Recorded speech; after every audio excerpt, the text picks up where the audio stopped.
The emperor stood naked in his palace, his body smeared with powdered gold, his arms spread wide as if to embrace the heavens. He screamed into the marble halls that he was no mere man. He was the living sun, the god incarnate, the burning centre of Rome's destiny. And while he raved, his guards carried out his will. Dinner guests who dared to blink at the wrong moment were strangled where they sat. Others were forced to clap until their hands bled, their faces frozen in terror, knowing that a single frown could be mistaken for treason. The chandeliers glowed with firelight, the polished floors reflected the madness of their ruler, and somewhere between the applause and the screams, Rome itself seemed to tremble. History remembers this emperor well. His name was Caligula, the man who turned his horse into a senator, who slept with the wives of his statesmen out of boredom, and who crowned himself a living god. For centuries he has been the symbol of imperial insanity. But here's the part history rarely admits. Caligula was not the worst. He wasn't even close. For every story of Caligula's cruelty, there are emperors who descended far deeper into depravity. Men who drowned their concubines in the dead of night. Men who skinned prisoners alive to soothe their headaches. Men who poisoned themselves in search of immortality, turning entire empires into laboratories of madness. And while Caligula's madness is remembered with a mix of horror and fascination, these other emperors nearly dragged Rome itself into collapse. Because absolute power doesn't just corrupt, it devours the mind. Until paranoia, bloodlust and obsession consume the throne. If you find this shocking already, hit subscribe so you don't miss the darker secrets ahead. Tonight, we're not just talking about Caligula. We're stepping into a gallery of emperors more grotesque, more deranged, and far more dangerous. Men whose reigns left Rome gasping for breath, its people terrified, its legacy cracked beneath the weight of insanity. And Caligula, he was just the warm-up act. The empire thought Caligula was madness incarnate, until Nero took the stage. He was not just a ruler, he fancied himself an artist, a performer trapped in the body of a king. And when Rome became his audience, its applause, or its screams, were never enough. Nero's reign began with blood. First, his young stepbrother Britannicus was poisoned at a feast so subtly that guests thought he had simply choked.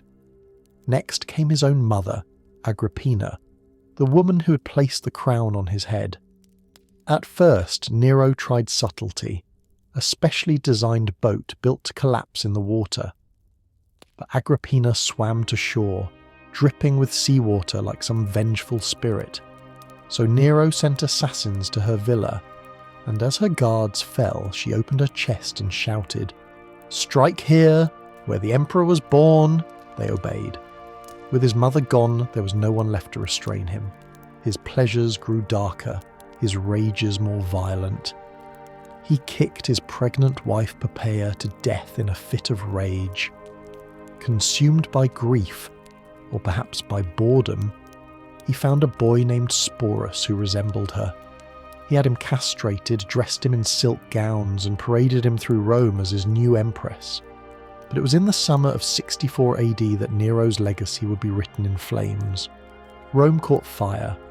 For 6 days the city burned, and while half of it turned to ash, rumours spread that Nero himself had lit the spark.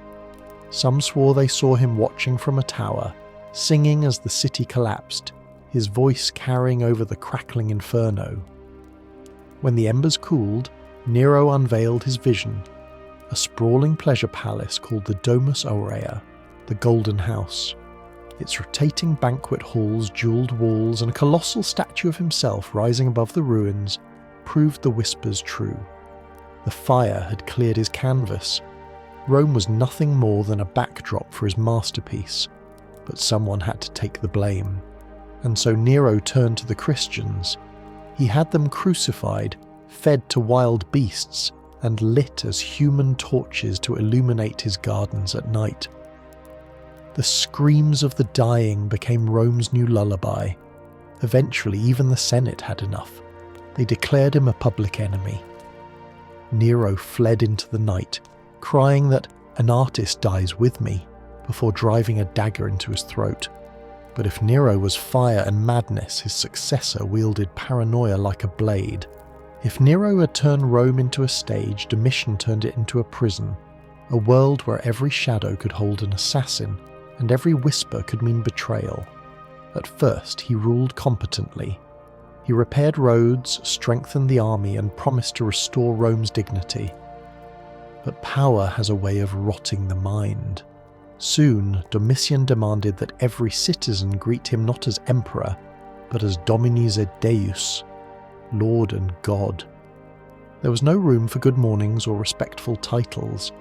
If you forgot the divine address, if your bow wasn't deep enough, you risked your life. Fear was the true language of his court. The Senate became his hunting ground. Whispers of conspiracy, a look that lingered too long, even a sneeze at the wrong moment, all could end with an execution. Senators were dragged out, accused of treason, and publicly humiliated before the sword fell. Domitian filled Rome with silence, a silence thick with suspicion. But paranoia alone did not define him. Behind the walls of his palace, he turned noble women into playthings.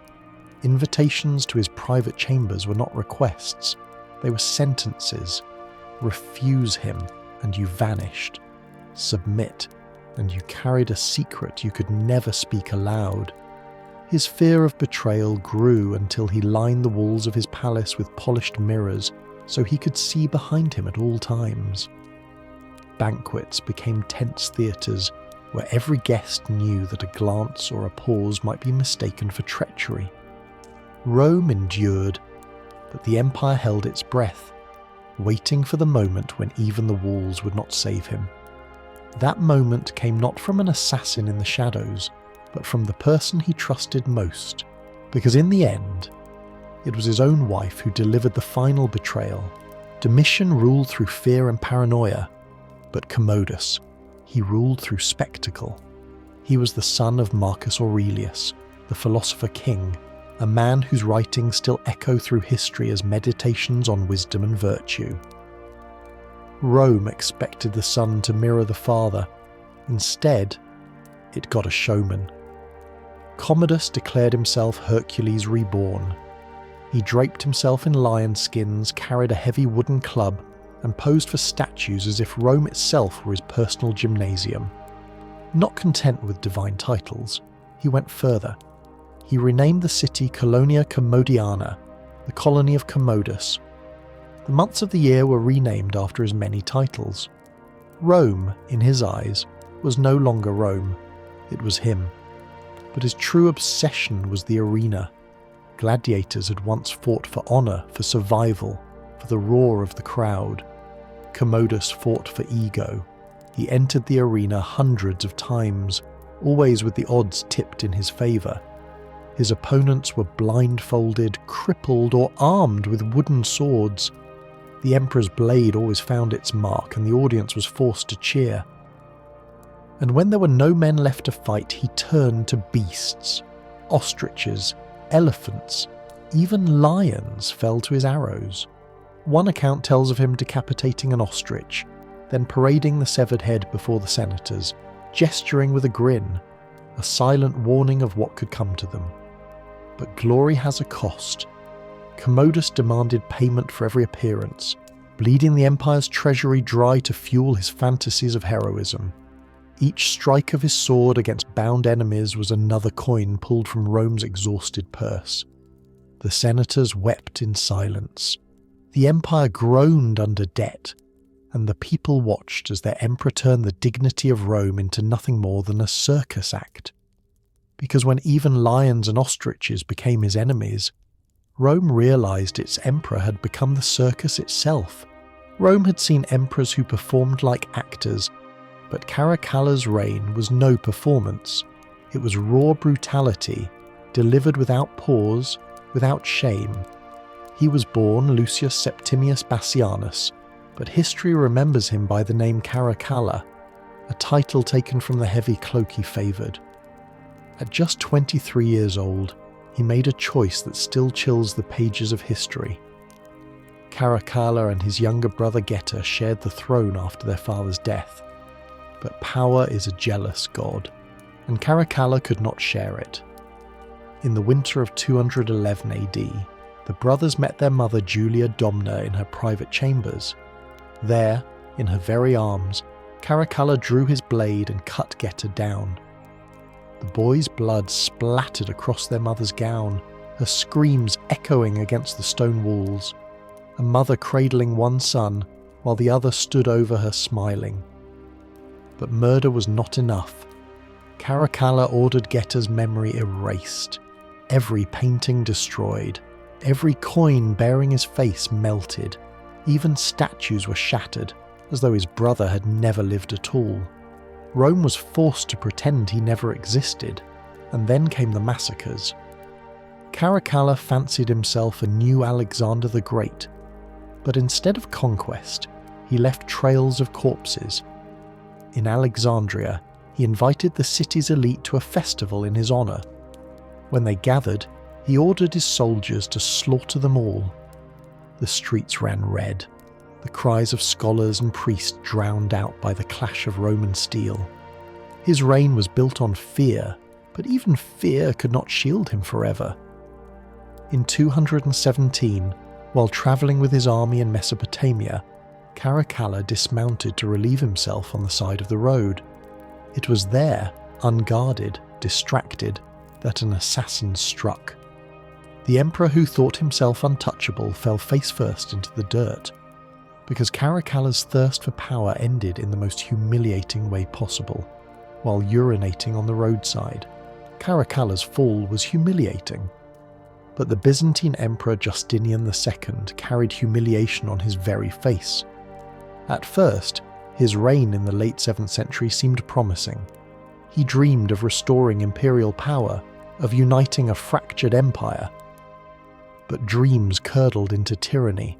His taxes bled the people dry, his prisons overflowed with the tortured and condemned, and whispers of rebellion spread like wildfire through Constantinople's streets. Finally, his enemies struck. They stormed the palace, dragged Justinian from his throne, and in a spectacle designed to mark him forever unfit to rule, they slit his nose clean off. The mutilated emperor was exiled to Crimea, his once proud profile replaced with a gaping wound. Rome had erased him. But Justinian was not finished. For years he plotted, forged alliances with foreign rulers, and gathered soldiers who believed in his return. And when he came back, he did so with a new face, a glittering prosthetic nose of solid gold, gleaming in the torchlight like a mask of vengeance.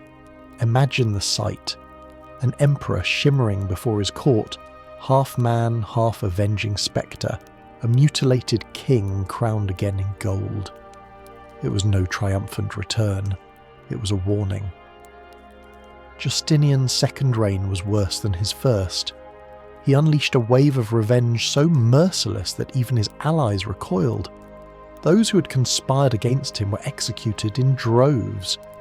His prisons groaned with bodies, heads rolled in the streets of Constantinople, not just of his enemies, but of anyone unlucky enough to remind him of failure. His gold nose became a symbol of terror. Every time he entered the chamber, the light caught on it, as if even the sun bent to reflect his rage. But paranoia is a tyrant's shadow, and just like Caracalla before him, his reign ended not with triumph, but with betrayal, because even a golden nose couldn't save him from the men waiting with a blade. If Justinian was remembered for his golden nose, the Ottoman Sultan Ibrahim was remembered for his golden cage. He spent the first 22 years of his life locked away in the palace harem, a gilded prison where potential heirs were kept under watch, fed, clothed and guarded, but denied freedom. By the time his brother died and Ibrahim inherited the throne, he was already broken. a prisoner set loose on a kingdom. What followed was not rule, but obsession. Ibrahim smothered himself in fur, not just garments, but walls, ceilings, and even the floors of his chambers. He strutted through Istanbul in sable cloaks so heavy he could barely walk, even under the burning summer sun. The palace became a suffocating labyrinth of pelts, like a nightmare stitched from the skins of beasts. And then came the women. Ibrahim had a particular fascination with size.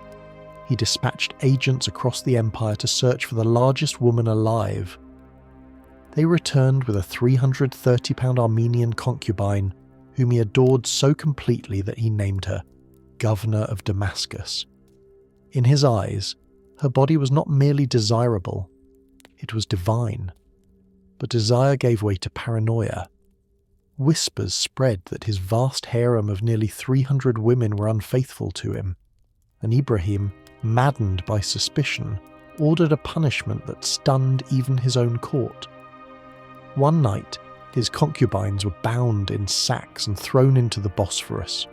280 women dragged beneath the waves, their screams swallowed by the current. Only one is said to have escaped, her story spreading across Europe as proof that the Ottomans had gone mad. By then, Ibrahim had lost all grip on reality. His excess drained the treasury, his paranoia turned the palace into a death trap, and his mother, fearing the ruin of the dynasty, gave the final order. Her son, strangled by his own eunuchs with silken cords. Rome had collapsed long ago, but the madness of kings had no borders. Ibrahim's madness drowned hundreds in the Bosphorus. But on the other side of the world, another ruler's obsession would bury thousands, and himself, beneath the weight of his fear. Qin Shi Huang, the first emperor of a unified China, was a man who bent nations to his will. He raised armies to conquer rival kingdoms, built the foundations of the Great Wall, and ordered the creation of the vast terracotta army, an eternal host meant to guard him in the afterlife. But all his victories shared a single shadow. He was terrified of death. Obsessed with immortality, he dispatched ships across the seas to search for mythical islands where the elixir of life was said to flow. When none returned, his court alchemists gave him what they claimed was the secret of eternity: pills made of mercury, liquid metal swallowed as medicine. The emperor consumed them daily, believing each dose made him stronger. Instead, they poisoned his mind, warping his thoughts with paranoia. He refused to sleep in the same bed twice, moving through a secret network of tunnels that connected more than 200 palaces. Anyone who leaked his location was executed, their families slaughtered to erase the risk of betrayal. Knowledge itself became his enemy. He ordered ancient books burned, declaring that China's history must begin with him. Scholars who protested were buried alive. Nearly 500 intellectuals silenced beneath the earth, their graves a warning carved into the soil. When death finally came, it was not from assassins or armies, but from the very poison he believed would save him. His body decayed in secret, hidden in a carriage surrounded by rotting fish to mask the stench until officials could bring him home. And there he lies still, sealed in a vast underground mausoleum said to contain rivers of liquid mercury, a kingdom of poison built for a man who could not escape it. But one emperor's madness was so violent, it literally tore his body apart.